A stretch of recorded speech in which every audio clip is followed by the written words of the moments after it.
아이들도 있지만 어른들도 많습니다.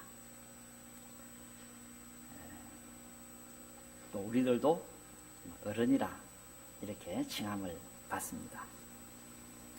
자, 그렇다면 어른이 해야 할 일은 무엇이겠는가?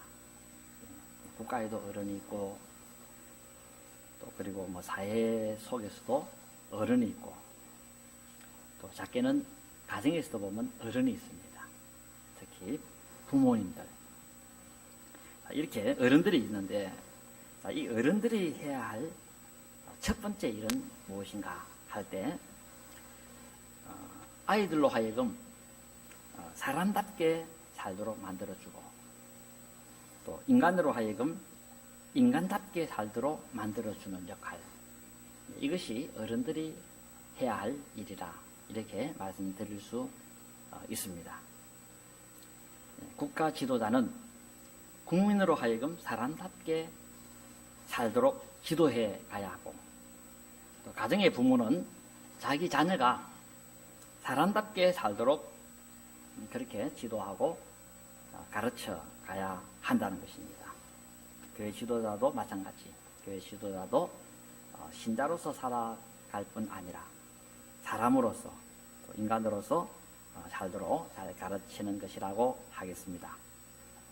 바로 어른이 해야 할 일이 뭐냐? 인간답게 살도록 만들어주는 것. 이것이 어른의 역할이다. 이렇게 봐줄 겁니다. 그러면 인간이 인간답게 살게 하고 사람이 사람답게 살게 하려면 어떻게 해야 하는가 할 때 물론 먹을 것을 제공해 주기도 해야 됩니다만은 먹을 것 제공받는다고 해서 사람이 사람 되거나 인간이 인간 되는 것은 아닙니다. 잘 먹고 잘 살게 해주면 인간답게 잘 살겠지. 이것은 아니라는 것입니다. 지금 세상을 보시면 다들 걱정을 합니다. 이렇게 돌아가서는 안 될 텐데 하고 염려를 합니다. 지금 세상이 보면 너무 무섭게 변해가고 있는 것들을 보면서 참 아마 어른들은 아마 단식을 많이 할 걸로 봅니다. 그러나 먹고 마시는 이 일에 있어서는 부족함이 아무것도 없습니다. 먹고 남은 그 음식물들은 보면 일년에 뭐 몇 조씩이나 그렇게 버려지는 음식들이 있다 하기도 하고 또 그리고 옷도 보면 다들 떨어져서 못 입는 것이 아니라 유행이 지나가 버림으로써 버려지는 옷들이 얼마나 많은지 헤아리기 어려울 것입니다. 거기다가 교육은 얼마나 또 사람들이 많이 받습니까? 지금 젊은이들 가운데서는 아마 80% 정도는 대학교를 다니거나 또 혹은 대학교를 졸업한 사람이다. 이렇게 봐도 무방할 것입니다. 이렇게 교육을 잘 받았고 잘 먹고 잘 살고 있음에도 불구하고 과연 사람이 사람답게 살고 있고 인간이 인간답게 살고 있느냐 할 때 아니라는 것입니다. 도리어 더욱더 사람의 마음은 흉폭화되어지고 사람들의 마음은 더욱더 거칠어지고 이렇게 지금 되어져 가고 있는 것이 현실입니다. 얼마 전 어떤 그 살인사건을 바라봐도 그 사람이 살인자로서 우울증을 앓기는 알았지만은 그러나 종업원이 불친절하다 해서 게임비 그 1,000원을 반환 안 한다 해서 그래서 그 또 불친절하다 해서 그 종업원을 칼로 찔렀는데 그냥 배를 찌른 것이 아니라 얼굴과 목부분만 31번인가 찔렀답니다. 이 바람에 그 부모는 자식의 그 얼굴을 알아볼 수 없을 만큼 지경이 되었다. 이런 소식을 우리는 들었습니다. 어떻게 문명사회에서 이런 일이 비일비재하게 일어나고 있는 것입니까?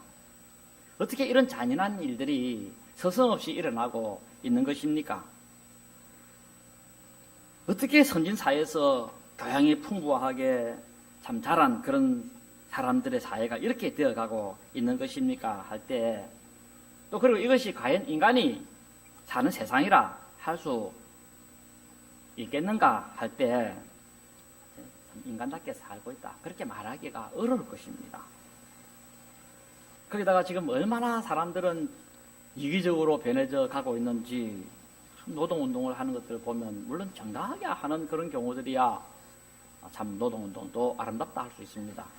그러나 회사가 지금 이제 내일 망하는데도, 그런데 그 회사 생각은 안 하고 오직 자신의 유익만을 위해서 자기 것만 챙기는 그런 모습을 봅니다만은, 이것이 과연 인간이 할 짓이고 이것이 사람이 할 짓인가 할 때 거기에 동조하기가 좀 어려울 걸로 봐지기도 합니다.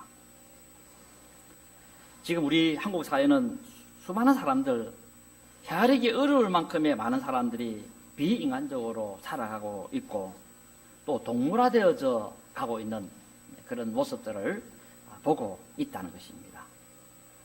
수많은 사람들이 피도 눈물도 없는 그런 짐승들, 그 짐승들이나 하는 그런 짓들이나 동물들이 하는 그런 짓들을 하는 것을 보면 또 어떻게 보면 동물보다 더 못한 그런 삶을 살고 있는 그런 사람들이 헤아릴 수 없을 만큼 많다는 것입니다. 자, 그렇다면 왜 이렇게 잘 먹고 잘 살고 교육을 많이 받았음에도 불구하고 이렇게 되어져 버리고 말았는가 할 때 그 이유는 공부를 많이 한다고 사람 되어지고 인간 되어지는 것이 아니기 때문에 그렇다는 것입니다.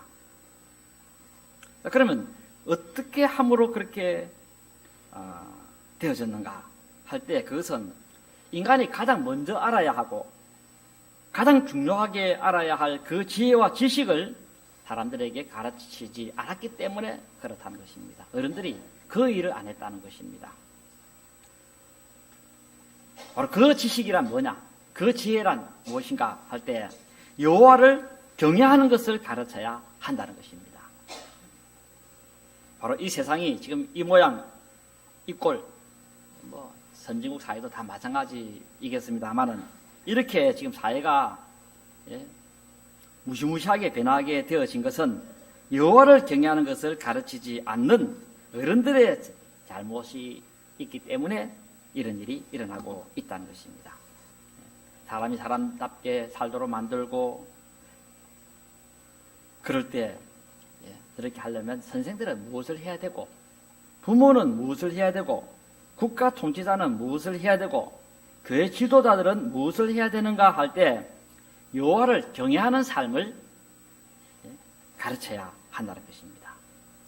세상에 태어난 사람에게 제일 먼저 가르쳐야 하는 것이 있다면 바로 여호와 경외하는 그런 삶을 살도록 가르치는 것이다 하고 그렇게 말씀하고 있습니다. 그 아이가 태어나자마자 여호와 하나님이 얼마나 두려운 분이신가, 여호와 하나님이 얼마나 무서운 분이신가, 얼마나 겁이 나는 그런 분이신가 하는 것을 가르쳐야 한다는 것입니다.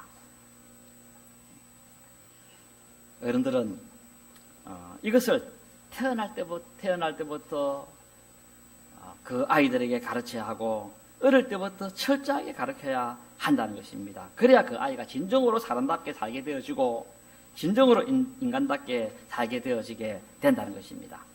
그래서 부모나 또 혹은 사회 지도자나 국가 지도자가 제일 먼저 해야 할 일은 무엇인가 할 때 여호와 하나님이 얼마나 무서운 분이신가 이것을 가르쳐야 한다는 것입니다. 이것이 바로 잠언 1장 7절의 말씀이라고 할 수 있습니다. 여호와를 경외하는 것이 지식의 근본이다 그랬습니다. 여기 근본이다 하는 말은 시작이다 하는 그런 의미의 뜻입니다. 시작. 사람이 태어나서 첫 번째 알아야 할 지식은 뭐냐? 여호와를 경외하는 바로 그 가르침이다 하고 그렇게 말씀하고 있습니다. 사람이 태어나서 제일 먼저 알아야 하는 것은 숟가락 잡는 법이 아닙니다. 우유 그거 빨아먹는 그런 어떤 지식이 아닙니다. 엄마 아빠 알아보고 동생 빵 알아보고 이게 아니라 그 아기가 제일 먼저 알아야 할 지식은 바로 여호와는 정말 무서운 분이시다. 여호와는 정말로 두려워서 떨어야 되는 그런 위대한 신이시다. 이것을 그 아이로 하여금 알게 해라고 그렇게 지시를 하고 있습니다. 내가 이 세상 살 때 반드시 하나 알아야 될 것은, 네가 첫 번째 하나 알아야 될 것은 여호와 하나님 앞에서 벌벌 떨면서 그분 앞에서 조심해서 살아가야 된다 하는 것을 가르치고, 그 아이는 배우면서 자라갈 때 바로 그 아이가 사람답게 살게 되어지고 인간답게 살게 되어지게 된다 하는 사실을 여기서 말씀하고 있습니다. 사람은 그렇습니다. 이런 거 먼저 안 가르치고, 이런 것을 무시하고, 그저 더하기나 빼기나 이런 걸 가르치고, 뭐 A, B, C, D부터 먼저 가르치고, 1, 2, 3, 4부터 가르치고, 뭐 이렇게 가르칩니다만은 인간답게 사는 것을 가르치지 아니하면 모든 것이 다 말짱 도루묵이 되어지고 모든 것이 다 결코 헛될 수밖에 없다는 것입니다. 이런 지식은 참된 사람으로 만들어내지를 못합니다. 사람이 사람답게 살고 인간답게 살게 하는 것에 있어서는 글자를 알고 모르고의 문제가 아니라는 것입니다. 그 근본적인 문제는 뭐냐면 여호와를 경외하는 지식을 가지고 있는가 없는가 하는 여기에 달려 있다라는 것입니다. 그리고 이런 여호와를 경외하는 지식을 가진 사람이라고 한다면은 이미 그 사람은 성공한 인생입니다. 인간이 인간답게 살지 않고 짐승처럼 살게 되고 사람이 사람답게 살지 않고 동물처럼 살게 되는 것은, 이것은 아무리 일확천금을 가졌다 하더라도 성공한 인생이다 이렇게 말할 수가 없습니다. 아무리 돈을 많이 버리고 아무리 높은 벼슬을 가지고 했다 하더라도 여호와를 경외하는 그런 삶을 살지 아니한 사람에 있어서는 실패한 인생이다 그렇게 말할 수 있다는 것입니다. 아무리 세상적으로 탁월한 그런 사람이라 하더라도 여호와 경외하는 법을 모르고 사는 사람은 인간답게 살 수 없고 사람답게 살 수 없다는 것입니다. 바로 그렇습니다. 세상에서 가장 바보스러운 사람이 누구냐? 바로 하나님이 없다는 사람이다. 다윗이 그렇게 말을 했습니다. 시편 14편에서, 시편 53편에서. 누가 제일 바보냐? 누가 제일 어리석은 사람이냐? 하나님이 없다는 사람이다. 오늘 그 본문 7절에 보면 미련하다 그렇게 말이 나오는데, 거기 미련하다는 이 단어는 에빌이라는 단어인데 그 의미는 하나님을 경외하지 않는 바보 그런 뜻입니다. 미련한 자, 즉 하나님을 경외하지 않는 그런 바보는 지혜와 훈계를 멸시한다 그랬습니다. 하나님이 주시는 지혜, 하나님이 주시는 경고, 그것을 무시한다 하고 그렇게 말씀하셨습니다. 그래서 망한다는 것입니다. 하나님의 지혜를 무시하고 하나님이 주는 경고를 무시하고, 그래서 결국 망하고 불행하게 되고, 그래서 끝장나고 그렇게 되어지게 된다는 것입니다. 노아 시대 때 한번 보세요. 노아 시대 때 노아는 하나님의 말씀을 매우 무서워했습니다. 하나님의 말씀에 대해서 벌벌 떨었습니다. 그래서 하나님께서 노아에게 앞으로 홍수가 있을 것이다. 그러니까 그 경고에 대해서 노아는 귀담아 들었습니다. 그래서 앞으로 홍수가 나면 너는 이렇게 해라 하고 하나님이 지시를 해 주었습니다. 그래서 홍수가 날 것을 알고 그 홍수를 위해서 방주를 준비하고, 그리고 그 바람에 복을 받았습니다. 생명을 얻는 그런 복을 받게 되어졌다는 것입니다. 그런데 여호와를 경외하지 않았던 사람들은 하나님의 경고를 무서워하지 않았습니다. 대수롭게 생각하고 우습게 그렇게 생각을 했습니다. 하나님께서 세상에 홍수를 내려서 그 물에 휩쓸려서 너희들의 목숨을 잃게 된다 하는 그런 소리를 들어도 그 말을 겁을 내지를 않았습니다. 그 바람에 아무 준비도 안 했습니다. 그래서 시집가고 장가가고 그렇게 했습니다. 그 바람에 홍수가 나서 떠내려 가게 되어지게 되고, 그 바람에 자신의 목숨도 잃고 모든 처자식의 그런 목숨도 잃게 되어지고 하면서, 그때서야 그들이 뭐라고 했는지 아십니까? 자기 자신을 바라보면서 내가 바보였다. 내가 바보였구나. 노아가 바보가 아니고 내가 바보였다. 그러면서 그들은 죽어갔다라는 것입니다. 바로 하나님을 두려워하지 않는 사람의 마지막 할 말은 딱 하나입니다. 내가 바보다. 내가 미련하다. 내가 어리석었다. 그 말하고 죽는다는 것입니다. 그러니 얼마나 미련하고 어리석냐라는 것입니다. 지금도 보면 하나님을 무수호 안 합니다. 앞으로 이 세상이 전에는 물로서 홍수로서 하나님이 심판한 것처럼 앞으로는 불로서 불바다로 되어서 심판한다. 그렇게 하나님이 지금 경고를 하고 있지 않습니까? 그런데 괜찮을 거야. 뭐 그래 되겠나? 또 죽은 후에 뭐 지옥이 있다 해도 그래서 예수 믿고 구원을 받아라 이렇게 말을 해줘도 하나님의 경고를 무시해버립니다. 그런 말들을 아주 우습게 생각합니다. 아마 이런 사람들은 나중에 큰 꼬다십니다. 노아 시대 사람처럼 내가 바보였구나. 대내에다가 물에 떠내려가서 죽는 것처럼 그 지옥 가는 그 현장에서 내가 바보였구나. 그때 믿으라 할 때 믿을 걸 하는 그런 내가 바보다 하면서 그렇게 죽는다는 것입니다. 그러나 앞서 말씀드렸습니다만 노아를 보세요. 하나님을 무서워하다 보니까 하나님께서 말씀하신 대로 된다는 것을 알고는 방주를 예배해서 자기와 자기 가족들이 다 구원을 받았고 그래서 이 세상에는 모든 사람들은 다 홍수로 죽고 마지막 노아와 그리고 그의 아내와 또 그리고 세 사람의 아들과 자부가 살아남게 되었고 그 사람을 통해서 온 세상에 다시 인류가 이렇게 번성하게 되어지게 됐고 바로 오늘 이런 세상이 만들어지게 되어지기도 한 것입니다. 누가 복을 받느냐? 하나님을 두려워서 떠는 그 사람이 복을 받는다라는 것입니다. 누가 저주를 받는가? 하나님의 말씀을 우습게 생각하고 하나님께서 무슨 말씀을 해도 안 듣는 그 사람이 저주를 받는다는 것입니다. 말 안 듣고 그런 사람이 오히려 지혜롭게 보이는 것 같아도 나중에는 내가 바보다 하고 그렇게 결말이 그렇게 나버리게 되어지게 된다는 것입니다. 소돔 고모라 때도 마찬가지입니다.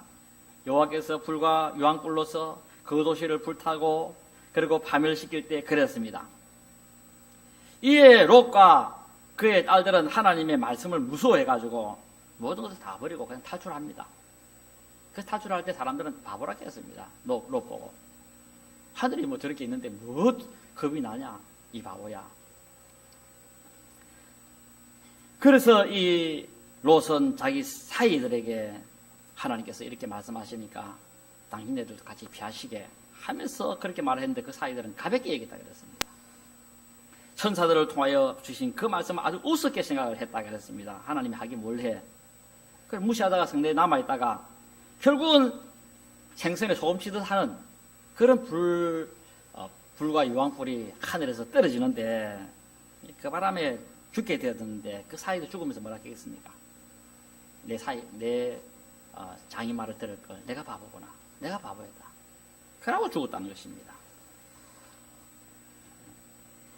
하나님을 겁 않는 사람은 지혜로운 사람 같지만 끝에는 마지막 내가 바보다 하고 죽는 그런 일이 일어나게 된다는 것입니다.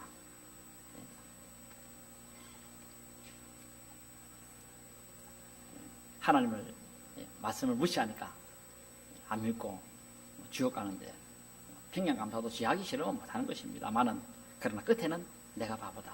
내가 바보였구나. 이래 하다가 죽게 되어지니까 그 사람만큼 어리석은 사람이 어디에 있냐라는 것입니다. 자, 그런 반면에 여호와 하나님의 말씀을 이렇게 두려워 떠는 그런 사람은 어떻게 해주시는가 함에 있어가지고는 이사야 66장 2절에 보면 나옵니다. 거기 보면 무릇 마음이 가난하고 심령에 통해하며 내 말을 듣고 뜨는 자 그 사람은 내가 돌보려니와 내 말을 벌벌 떨고 나를 무섭게 생각하는 그 사람에 대해서는 내가 돌봐주겠다. 그렇게 말씀했습니다. 여기 뜬다는 말은 하나님을 무서워하는 자, 하나님을 두려워하는 자, 이런 사람은 돌본다 했습니다. 이게 돌본다는 이 단어는 뭐냐면 나바트라는 단어인데 주의 깊게 세심하게 살펴본다 하는 그런 의미를 가진 단어입니다. 주의 깊게 세심하게 바라본다는 것입니다. 하나님의 말씀을 벌벌벌 떠는 그 사람. 하나님이 여러분들을 볼 때 여러분들이 만약 하나님의 말씀을 벌벌 떠는 그 사람에 대해서 하나님이 여러분들을 바라볼 때 그냥 대충 안 봅니다. 아주 주의 깊게 세심하게 살펴보신다 그랬습니다. 왜 그렇게 보시는가 하는 것에 대해서는 혹시 무슨 필요한 것이 없는지, 혹시 위태한 길로 가고 있지는 않는지, 누가 혹시나 괴롭히려고 하고 있는 것은 아닌지 하나님이 다 보고 계십니다. 그래서 어렵다 싶으면은 미래에 와서 하나님께서 보살펴 주시고 도와주시고 그렇게 하신다라는 것입니다. 하나님을 믿어도 적당하게 믿는 사람은 하나님이 구경하듯 쳐다봅니다. 그러나 하나님을 믿어도 그 말씀을 두렵고 떨림으로 그 말씀을 받고 하는 사람에 대해서는 하나님은 아주 주의 깊게 아주 세심하게 살펴보신다 그랬습니다. 어디에? 이사야 66장 2절에 마치 갓난 아이가 그 아이가 다칠세라 넘어질세라 엎어질세라 주의 깊게 보는 엄마처럼 하나님도 그런 식으로 바라보신다라는 것입니다.